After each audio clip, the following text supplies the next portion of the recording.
Hello student, मैं हूं रियाल। कैसे आप सब स्टूडेंट? लास्ट वीडियो में हमने क्लास 12 मैथ्स के अंदर जो हमारा चैप्टर 5 चल रहा था उसके एक्सरसाइज 5.1 का क्वेश्चन हमने थर्ड के कुछ क्वेश्चन कंप्लीट किए थे, जिसके हमारे पास 3 पार्ट थे। तो एक पार्ट मैंने करवाया था, 2 पार्ट मैंने आपको दिए थे।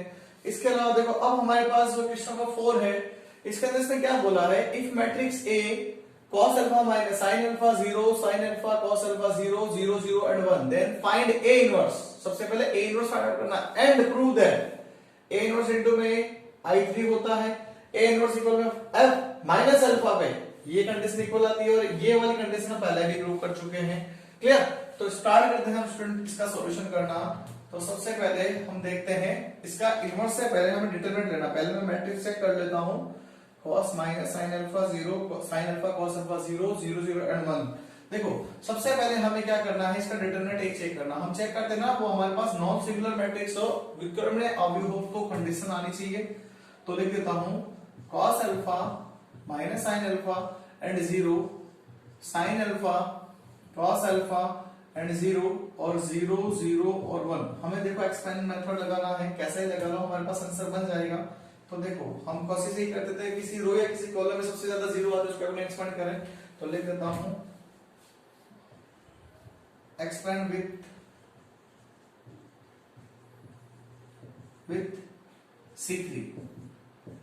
C3 से प्रसार। तो देखो क्या आएगा, हमें रूल पता होना चाहिए, positive negative positive negative positive negative और पॉजिटिव नेगेटिव एंड पॉजिटिव। हमें ये सिंबल पता होना जरूरी है।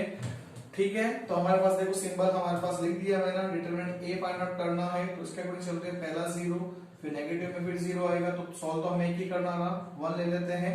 इसको छोड़ दिया, cos alpha minus sin alpha sin alpha और ये आएगा cos अल्फा। ठीक है, ये 0 तो बनेगा कितना, डिटरमिनेंट a जो है मेरे पास कितना आ जाएगा, इसको मल्टीप्लाई करते हैं cos स्क्वायर अल्फा और माइनस का तो बन जाएगा प्लस sin स्क्वायर अल्फा। तो हम इसको क्या लिख सकते हैं, डिटरमिनेंट a जो है हमारे पास sin square plus cos square value की 1 होती है ना, तो हम लास्ट में लिख सकते हैं determinant a not equal to 0 है, तो हमारे पास इसका इनवर्स एग्जिस्ट होगा। तो हमारे पास अभी तक a इनवर्स आया, ध्यान रखना a इनवर्स हमारे पास कितना आएगा, 1 आएगा। मैं इसको यहां लिख देता हूं, डिटरमिनेंट a जो आया था 1 आया था। अब इनवर्स फाइंड आउट करना है। देखो क्लियर, इनवर्स फाइंड आउट करने के लिए हमारे पास फॉर्मूला क्या था, कभी एडजॉइंट a अपॉन में डिटरमिनेंट ऑफ a। तो सबसे पहले हमें एडजॉइंट लेके आना है। ठीक है, तो मेरे पास जैसे ये अब मैट्रिक्स आपके पास ऊपर लिखी हुई है, मैं इसका डायरेक्ट क्या फाइंड आउट कर देता हूं, कोफैक्टर मैट्रिक्स फाइंड आउट करते हैं। तो सबसे पहले कोफैक्टर लेना है ना, तो लिखते हैं कोफैक्टर ऑफ a11 में कितना आ रहा है, cos अल्फा के लिए बात कर रहे हैं, तो -1 की पावर 1 + 1 इनटू मेरे पास कितना है, इसको छोड़ दिया।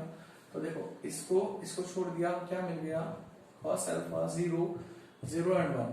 तो यहाँ पे कितना आएगा, cos अल्फा आ जाएगा। इसको लिख दिया मैंने cos अल्फा। आगे चलते हैं, लिख देना हिंदी में भी सरखंडस a11 में cos अल्फा है, सेम टू सेम ये रिपीट हो गया। अब मैं डायरेक्ट लिखूंगा, तो देखो 1 2 आता है नेक्स्ट, 1 2 में आएगा -1 की पावर, 1 2 में किसकी वैल्यू के लिए बात कर रहे हैं, 1 2 में आ रहा माइनस sin अल्फा के लिए बात कर रहे हैं। तो यहाँ पे आएगा -1 की पावर 1 + 2 इनटू में सॉल्व करें। तो देखो इसको छोड़ना है, तो आया sin अल्फा 0 एंड 0 और 1। ध्यान से देखना, इसको और इसको छोड़ा है, sin अल्फा 0 एंड 0 और 1, तो मल्टीप्लाई करते हैं, माइनस आ जाएगा। तो माइनस में देखो sin अल्फा लिख सकता हूं ना।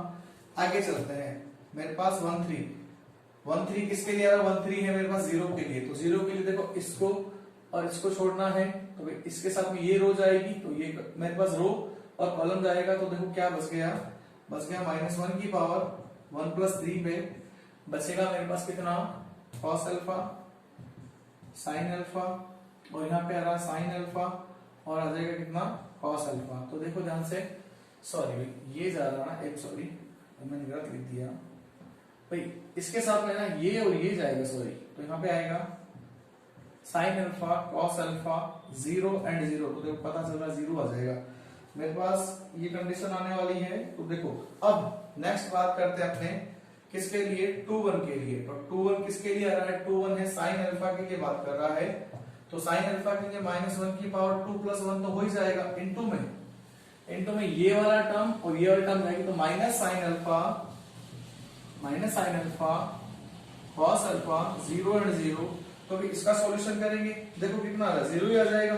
तो नेक्स्ट वाली वैल्यू हमारे पास अगेन कितनी आ जाएगी भाई, 0 0 की कंडीशन बना देंगे ना, सॉरी एक मिनट 2 1 की कंडीशन ले रहा हूं मैं, 2 1 यहाँ पे आ रहा है, इसको छोड़ना ना, सॉरी भाई, ये जाएगा यहाँ पे एक वैल्यू बचेगी, माइनस के साथ मैंने गलती किया, 0 और 1 आएगा, सॉरी यहाँ पे माइनस का साइन अल्फा माइनस प्लस का बन जाएगा भाई, माइनस का तो ऑलरेडी है और ये 0 आ जाएगा तो माइनस का तो प्लस बन जाएगा भाई मेरे पास साइन अल्फा। अब मैं बात करता हूं आगे, अब बात करते हैं अपने a22 के लिए। a22 के लिए मेरे पास जो एलिमेंट बात कर रहा है cos अल्फा के लिए, cos अल्फा के लिए -1 की पावर 2 + 2 है, इसके साथ में वैल्यू कितनी है देखो, इसका बीच का प्लस जाएगा तो बच गया cos अल्फा, यहाँ पे बच गया 0, देखो ये बच गया, ये बच गया, ये बच गया, ये बच गया, 0 और 1, अब ये भी 0 ये भी 0, इसका आंसर 0 ही आ जाएगा। बात करते हैं 2 3 के लिए, 2 3 मेरे पास 0 के लिए बात कर रहा है, तो 0 के साथ में ये और ये जाएगा है ना, तो मेरे पास क्या बच गया, -1 की पावर 2 + 3, और यहाँ पे आ जाएगा मेरे पास ये और ये जा रहा है, तो बचेगा cos alpha minus sine alpha, और यहाँ पे बच जाएगा 0 एंड 0, तो अगेन इसकी वैल्यू भी हमारे पास कितनी आ जाएगी, 0 आ गई। क्लियर? तो फिर आप एक और वीडियो को यहाँ तक पॉज करके नोट करना है, क्योंकि मैं इसका कुछ पार्ट इरेज करने वाला हूँ। चलो एक बार लिख ही देता हूँ, यहाँ पे 3 1 के लिए बात कर रहे हैं, तो 3 1 किसके लिए आ रहा है भाई, 0 के लिए, शायद इसका आंसर फास्टली आ जाएगा। तो इसको छोड़ेंगे तो मेरे पास मिलेगा -1 की पावर 3 + 1, और इसके साथ में देखो ये और ये गया, minus sine alpha 0 cos alpha and 0, एक बार 2 में ये भी 0 मिल जाएगा। जब ये सीधी सी बात है, 2 रो और 2 कॉलम मिल जाए, 2 रो में किसी भी एक रो में अगर मेरे को 0 मिल जाए एलिमेंट या किसी भी कॉलम में, तो आंसर उसका 0 आता है, ज्यादा सोचने की जरूरत ही नहीं है हमारे पास। तो हमारे पास 3 1 भी 0 आ गया, और 3 2 की बात करते हैं, 3 2 भी मेरे पास 0 के लिए बात कर रहा है, और ये 0 के लिए आएगा, तो इसको छोड़ेंगे तो फिर 0 मिलने वाला, देखो -1 की पावर 3 + 2 इनटू में मेरे पास इसको छोड़ दिया, ये जा रहा है और ये जा रहा है, तो आएगा cos alpha sin alpha 0 and 0, again 0 आ गया। एक लास्ट के लिए और बस 3 3 के लिए बात करते हैं, 3 3 1 के लिए बात हो रही है ना, इसका इस बार जा रहा है, इसकी वैल्यू कुछ ना कुछ तो बनेगी, तो यहाँ पे आ जाएगा मेरे पास cos alpha minus sine alpha, और यहाँ पे आ जाएगा sin अल्फा, और ये आ जाएगा मेरे पास cos अल्फा। तो पता चला, देखो ये cos स्क्वायर हो जाएगा, माइनस का प्लस हो जाएगा, तो भी मेरे पास cos square alpha plus sin square alpha, इसकी वैल्यू 1 बन जाएगी। भाई ध्यान रखना, मेरे पास स्पेस नहीं था तो मैंने डायरेक्ट लिख दिया।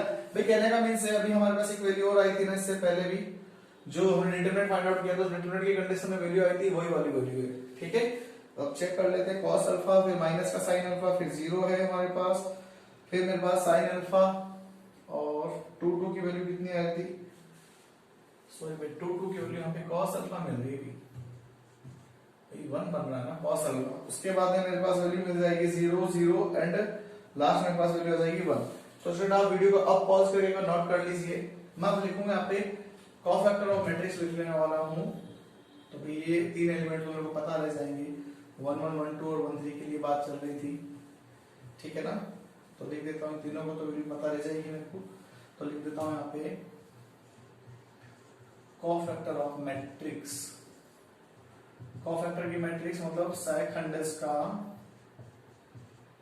अवयव है, सहखंडस का अवयव जो होगा वो मेरे पास क्या बनेगा, इसको हम बी नाम देते हैं, लिख देते हैं। देखो ये आएगा cos अल्फा पे, ये आएगा माइनस sin अल्फा, और यहाँ पे आएगा 0। उसके बाद एलिमेंट सीक्वेंस में लिखना है sin अल्फा, और फिर बन गया मेरे पास cos अल्फा, फिर आ जाएगा मेरे पास 0, फिर लास्ट में 0 0 एंड 1। देखा जाए तो हमारे पास सेम टू सेम वैल्यू आ गई। क्या भाई, अभी तक ये आया है, मैट्रिक्स आई है। अब मैं इसको इरेज कर देता हूं, मेरे पास लेके आना मेरे को क्या, एडजॉइंट ऑफ ए मैट्रिक्स, और बी का जो ट्रांसपोज होगा वो adjoint of A matrix A बन जाती है ना।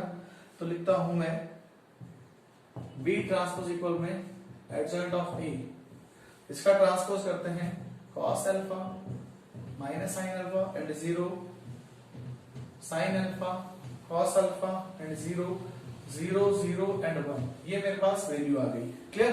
अब मेरे को क्या लेके आना है, इनवर्स लेके आना है। तो इनवर्स हमारे पास फॉर्मूला बनाता है एडजॉइंट ऑफ ए ऊपर में डिटरमिनेंट ऑफ ए। तो ये मेरे पास एडजॉइंट ऑफ ए सही आ गया है, एडजॉइंट ऑफ ए की कंडीशन हमारे पास बन चुकी है, ये ठीक है, साइन कॉस ठीक है। अब मेरे पास रह गई वैल्यू क्या, इनवर्स की वैल्यू फाइंड करनी है। तो इसको इरेज कर रहा हूं फिर मैं। अब इनवर्स में देखो मेरे पास वैल्यू देखा जाए तो आ चुकी है, क्योंकि डिटरमिनेंट ऑफ ए कितना था, 1 था ना। तो ये लो एडजॉइंट मेरे पास 1 का डिवाइड करेंगे कोई फर्क नहीं पड़ेगा, वापस वही आ जाएगा। तो cos alpha sin alpha and 0 minus sin alpha cos alpha फिर 0 0 0 एंड 1। ये मेरे पास वैल्यू किसकी आ गई, ये मेरे पास डिटरमिनेंट आ चुका है ए इनवर्स का। इनवर्स हमारे पास आ गया, तो पहला पार्ट है इसके अंदर। अब इसका पहला पार्ट सॉल्व करेंगे, ठीक है। तो पहला पार्ट क्या कहता है भाई, ए इनवर्स इनटू में ए।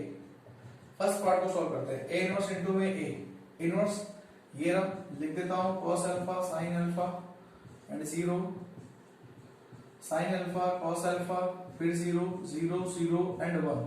इसके साथ a की वैल्यू, a हमारे पास ऊपर लिखा हुआ है, a को लेके चल रहा हूं, और a मेरे पास देखो कितना है, cos alpha sin alpha 0 sin alpha cos alpha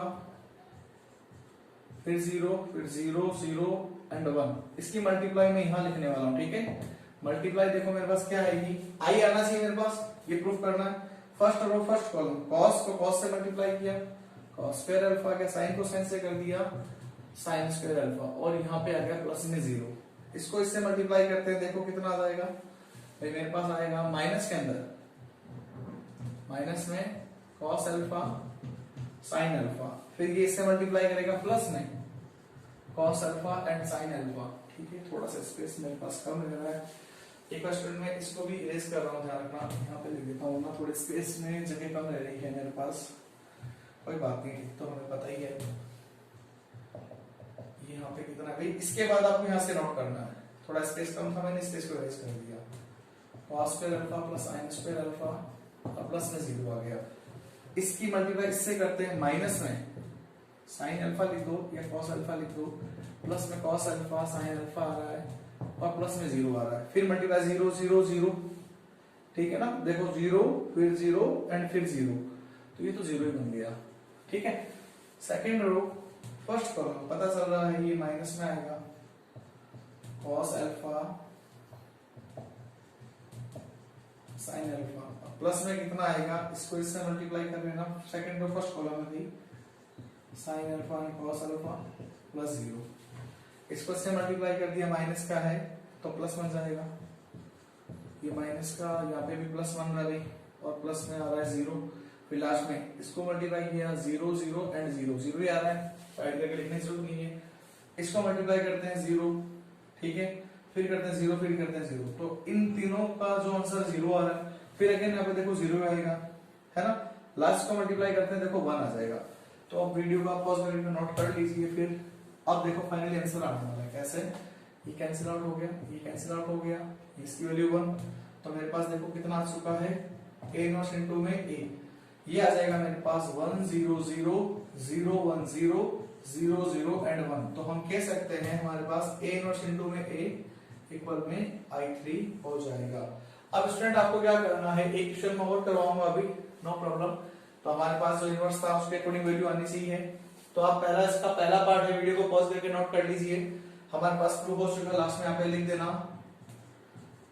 LHS equal में RHS हेंस प्रूफ। इसका पहला पार्ट तो प्रूफ हो गया, अब इसका सेकंड पार्ट शुरू करते हैं। थर्ड वाला पार्ट आपको करना है, सेकंड पार्ट मैं करवा रहा हूँ। देखो सेकंड पार्ट बहुत आसानी है इसका, बस थीटा माइनस में, तो इसमें थोड़ा सा देख लेना भाई। a इनवर्स हम फाइंड आउट कर चुके, a इनवर्स मैंने मिटा दिया, तो लिखा हुआ मेरे पास देखो क्या था, cos अल्फा, फिर यहाँ पे था sin अल्फा और यहाँ पे 0, फिर यहाँ पे आ रहा था माइनस में sin अल्फा और यहाँ पे था cos अल्फा, यहाँ पे 0 एंड 0 0 एंड 1। ये मेरे पास a इनवर्स था, LHS पार्ट आ गया, फिर मेरे को सेकंड पार्ट लेना है। सेकंड पार्ट के अंदर मेरे पास a इनवर्स इक्वल में f माइनस sin अल्फा होना चाहिए। तो देखो इसको प्रूव करते हैं।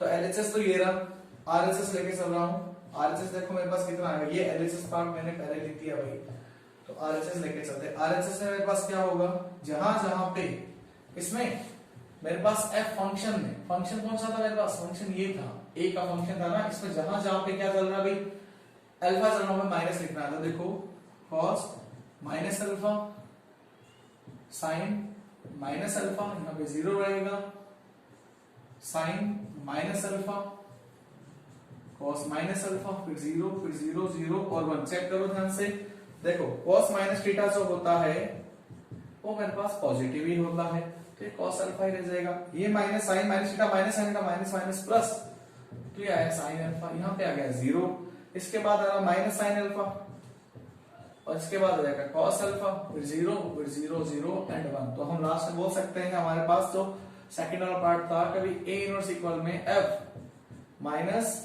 अल्फा आ चुका है, तो लिख देंगे एलएचएस इक्वल में आरएचएस, ये हो जाएगा एचपी। और ये वाला पार्ट मैं आपको पहले भी प्रूव करवा चुका हूं, एक थ्योरम की, थ्योरम के अकॉर्डिंग मैंने लिया था एग्जांपल, उसको हमने फिनिश किया था ना। तो ए आपके पास गिवन है, एक्सोमेट मैं आपको पहले इस वीडियो में फाइंड आउट कर चुका हूं, दोनों की मल्टीप्लाई, डिटरमिनेंट ए1 था, आई3 की मल्टीप्लाई, एक्सोमेट ए इनटू में ए की मल्टीप्लाई। तो आप ये करके चेक करोगे, आपका इसका आंसर आ जाएगा। तो स्टूडेंट आज के इस वीडियो में हमने क्वेश्चन नंबर 4 के जो 3 पार्ट थे कंप्लीट कर लिया। नेक्स्ट वीडियो में हम इसके आगे क्वेश्चन कंप्लीट करेंगे। Okay, thank you.